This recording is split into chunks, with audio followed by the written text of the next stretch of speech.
agency. A lot of people thought the Indiana Fever was going to pull up short. I'm here to tell you they was playing chess while everybody else in the damn W was playing checkers, bro. They just strategically put this thing. Do you remember when it was widely believed that Caitlin Clark was being harassed on the court? Well, the Indiana Fever just addressed that issue in a way no one saw coming. They recently acquired the league's toughest enforcer, Sophie Cunningham, and that's not even the best part of this move. Let me tell you, Cunningham is about to change everything for the Fever. If you're wondering who she is and why she matters, here's the deal. She's not just any player. She's a fierce competitor and the hard-nosed warrior the Fever desperately needed. And here's why that makes all the difference. So Sophie Cunningham was traded to the Indiana Fever in a trade that a lot of people are really confused at. But for me, I think it makes so much sense for the Indiana Fever to do. Those days are over. Sophie Cunningham is here to make sure that no one, absolutely no one, messes with Caitlin Clark or any of her teammates. She's not here to play nice, and that's where things get really interesting. Remember how Clark was unfairly treated last season? It was brutal to watch. But now, the Fever have the kind of firepower that can shift the game completely. Cunningham isn't just tough. She's a proven scorer, averaging 18 points per game last season while knocking down an incredible 45% from three. This is exactly why Clark needed an enforcer. Cunningham brings both skill and grit, and she's ready to change the game. This trade only makes sense, this trade for me anyway, makes perfect sense but you have to look at it in a big picture type thing. And right now, if the Indiana Fever do not make any trades, this is a bad deal. But if you guys don't know, Sophie Cunningham is on a bargain contract. The Phoenix Mercury signed her to an absolutely bargain contract, basically as a favor, because she does so much work with the Phoenix Suns. And I think they offered her to go to Indiana. This is where things get even more bizarre. You might be thinking, asterisk okay, she sounds great. But what did the Fever have to give up to get her, asterisk? Well, get this. Indiana landed Cunningham for just asterisk $100,000 asterisk. Yes, you read that right. The Fever got all this firepower for a bargain, while other teams will have to shell out much more due to Cunningham's contract. It's almost like Indiana cracked a WNBA cheat code.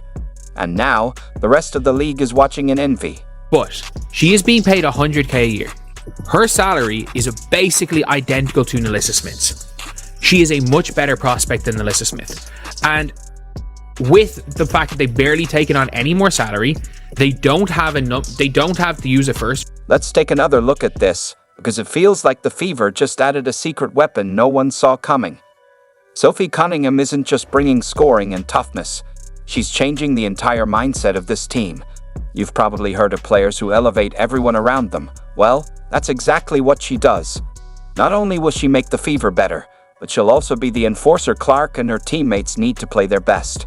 League trade, as Indiana sends the number 8 pick to Dallas as part of this deal, but gets Sophie Cunningham in return, a sharpshooter from Phoenix, a tough player as well. So in the same day as they get Natasha Howard, they get Sophie Cunningham, possibly adding 2 starters while also bringing Kelsey Mitchell back, and in year 2 of Caitlin Clark. So the Fever are title contenders right now. That's the deal. The best part? Caitlin Clark's battles with on-court hate and hostility are finally coming to an end. According to one critic, asterisk Clark's enforcer has finally arrived, asterisk, and her name is Sophie Cunningham. She won't tolerate the disrespect and cheap shots Clark has endured in the WNBA. Isn't it freeing to think that Clark can now focus purely on her game, showcasing her talents and dominating the court, while Cunningham handles the tough situations? This move changes everything. Man, we got to talk about Sophie Cunningham, what she brings to the team. And we all know Caitlin Clark has been a huge target for WNBA veterans, for just haters in general. And I'm here to tell you, Sophie Cunningham is not going to put up with the hate and the bullying Caitlin Clark has been receiving throughout the WNBA. This is more than just adding a player. The Fever didn't just get better, they got smarter. They managed to turn their biggest weakness into a strength, all while staying under the salary cap and keeping room for future moves. It's like watching a chess master set up the perfect game. Only now are we realizing just how brilliant this move truly was. Sophie Cunningham and Natasha Howard, and giving up Smith. Giving up Liz Smith. And by the way, with Grace Berger, Christy Sides forgetting Grace Berger existed. Grace Berger's a new player.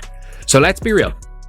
You gave up Melissa Smith and Erica Wheeler, because that's where the contract came from for Natasha Howard. And you brought in Natasha Howard, Sophie Cunningham, and Grace Berger. And The Fever made some moves, but you might be wondering, asterisk, what's the big deal about trading away that 8 pick? Asterisk, well, as you can see, Indiana isn't just making deals. They're rewriting the playbook on how to build a winning team.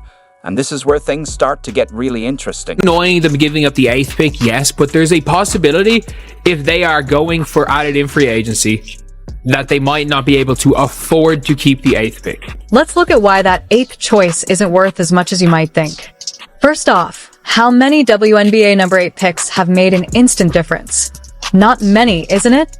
The Fever need players who can contribute immediately, since they're focused on winning now and won't wait for a youngster to mature into a solid player in a few years. I still think they come out as big winners for today. I think they're significantly better today than they were yesterday. And a pick is always hypothetical. Picks always have way more value during the draft than they do after the draft. Melissa Smith was a 2nd pick, and she is near negative value. Diamond Miller was the 3rd pick, or say it was the 2nd pick 2023. She's got no value. So picks are only as good as the players you draft. Let's break down why that 8 pick isn't as valuable as you might think. First off, how many WNBA know? 8 picks have made an immediate impact, not many. And that's the key. The Fever need players who can contribute asterisk. Right now, asterisk. They're not in rebuild mode, waiting years for a young player to develop. They're focused on winning, and that's why moving this pick made perfect sense. You lose nothing. Now, I've been seeing people kind of, been up in arms a little bit about the way the trade went down in getting Sophie Cunningham. A lot of people have been kind of mad about giving up that number 8 pick. I'm here to tell you, bro. Sophie Cunningham is going to give you more production than any rookie ever could, bro. Ever could. And we got to remember, everything that's getting signed as of right now, it's 1-year rentals. These are 1-year rentals, guys. And so we gave up the number 8 pick. So be it. We still got a number 19 pick. We trying to win right now. What did I tell you? Sophie Cunningham, Natasha Howard, these are plug-and-play pieces. We need plug-and-play, immediate impact. That's what we need. We need players to come in and make immediate impact. Right away, with Howard and now Cunningham, the Fever aren't just adding players. They're bringing in asterisk, winning veterans asterisk, who know how to elevate Clark's game and push this team toward real success. These aren't just any players. They're the kind who can make an immediate impact. So, how much stronger is Indiana's lineup now? It feels like they just strapped a turbo boost onto their engine. Get ready for liftoff. Even though they're on a good salary, they're on good contracts. This team is in win now mode, as in win in 2025 mode, win in 2026 mode, and a rookie does not really help them do that, especially at number 8. Things just got even more interesting.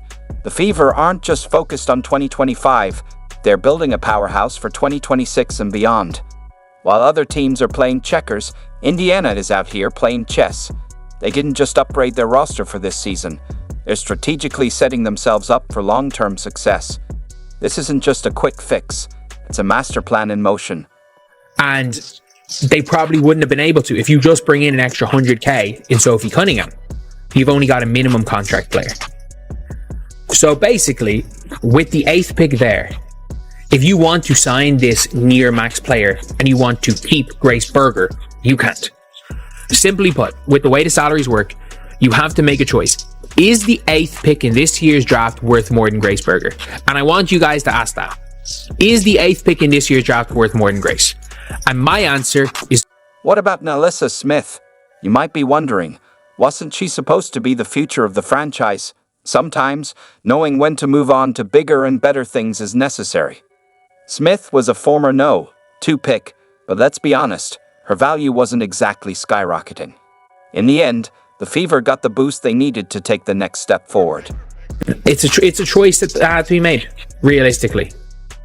Realistically, it's a choice, and I still think that they made the right choice in a big picture. I think big picture, it was a smart decision. But I actually think the Fever get great return here, considering I don't know where all these people think Melissa Smith's value was so high all of a sudden, given the way she played and everything else. But she goes to the Wings, gets a fresh start. Hopefully that works out for her. Arike Ogunbowale has already welcomed Melissa Smith there. So that's part of this trade also, the 19th pick. I forgot to mention Melissa Smith is gone. If you're the Fever, how great do you feel about that? My goodness. Right? Like, finally. I'm not trying to be mean to Melissa. It's just, I got frustrated watching her play, and she represented, I think, the remnants of anything else that was wrong with the